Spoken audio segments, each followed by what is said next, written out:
Hello les parents, c'est bientôt l'hiver. Je sais que vous êtes habitués à ça pour les enfants. C'est-à-dire que vous savez que pour les enfants, voici l'accessoire, la tenue qu'il faut pour l'hiver. C'est-à-dire c'est le manteau, vous voyez, et ça.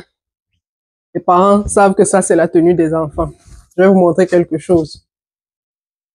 Généralement, pour les parents, quand il s'agit de protection contre le froid, voici leur accessoire favori. Vous voyez, c'est ça, c'est ce manteau-là, cette doudoune, comme on l'appelle. C'est vraiment ça, l'accessoire des parents pour l'hiver.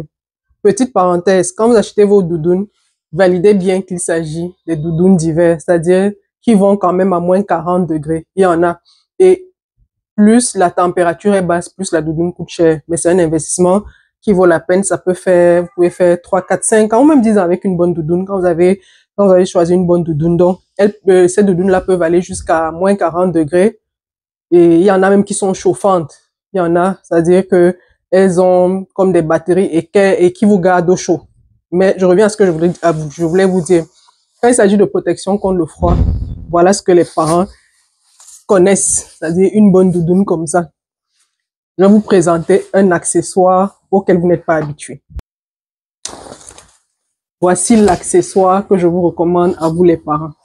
Vous voyez, c'est assez long, mais c'est un pantalon, mais comme une doudoune en pantalon. Les parents ne sont pas habitués à ça. Les parents savent que c'est les enfants qui ont la petite combinaison en dessous. Ça là, c'est aussi bon pour nous les parents parce que ça peut vous sauver la vie.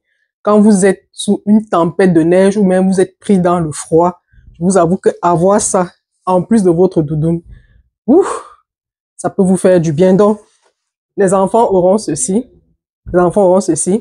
mais les adultes auront ça. Vous voyez, c'est-à-dire vous mettez ça. Comme généralement pendant l'hiver, on s'habille en pantalon jean.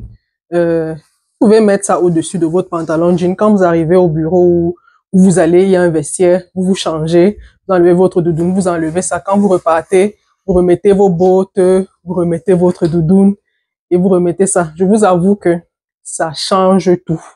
On n'est pas encore en hiver, vous ne pouvez pas encore porter ça maintenant, mais quand l'hiver va arriver là, quand vous êtes peut-être à l'arrêt du bus, comme ça, vous attendez le bus et que vous n'avez que votre doudoune. C'est-à-dire, vous sentez comment le froid passe par les pieds. Même si vous avez de bonnes bottes, hein, même si vous avez de très bonnes bottes, prenez ce pantalon-là, c'est vraiment contre le froid et ça vous garde entièrement au chaud. Bien sûr, vous allez protéger les mains, vous allez protéger les oreilles, vous allez protéger la tête. Donc, je partageais ça avec vous au cas où vous n'étiez pas au courant. Et je recommande aussi au moment, voilà, je me suis habillée pour la circonstance. Vous voyez, c'est aux longues manches là. Ça aide aussi beaucoup. Vous voyez, quand vous êtes vous êtes en train de sortir ou même si vous allez au bureau, si vous avez des hauts comme ça, le mien peut-être le col est trop sorti. Il y en a qui ont le col beaucoup plus haras que ça. Si vous avez des hauts longues manches, privilégiez-les, je vous avoue. Si votre bureau est bien chauffé, ça va. Mais si vous êtes dans un environnement où le chauffage n'est pas optimal, privilégier des hauts comme ça. Et parlant de chauffage, les parents, pardon, quand vous chauffez la pièce, évitez de mettre des températures trop élevées. Le test que vous pouvez faire, c'est le matin au réveil. Est-ce qu'il y a de la buée sur vos fenêtres? Ça, c'est une astuce qu'on m'avait donnée parce que je dosais le chauffage. Et le pédiatre m'a dit, votre enfant risque de développer comme un ronflement si vous continuez à mettre des températures de chauffage très hautes. Et le pédiatre m'a demandé, est-ce que le matin au réveil, il y a de la buée aux fenêtres? Je lui ai dit, c'est possible. Il me dit non. Normalement, vous devez garder la température de la pièce entre 18 et 20 degrés. Là, c'est correct.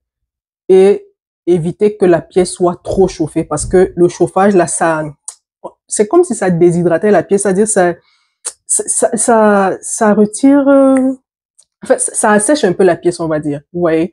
Et plus le chauffage est élevé, plus l'air manque dans la pièce, on va dire. Donc, c'est pour ça qu'à un moment, maintenez le chauffage, la température dans la pièce entre 18 et 20 et le matin, aérez aussi.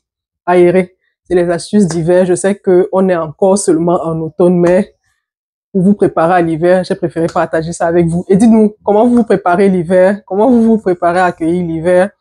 Ça m'intéresse. Laissez-nous un commentaire. À bientôt.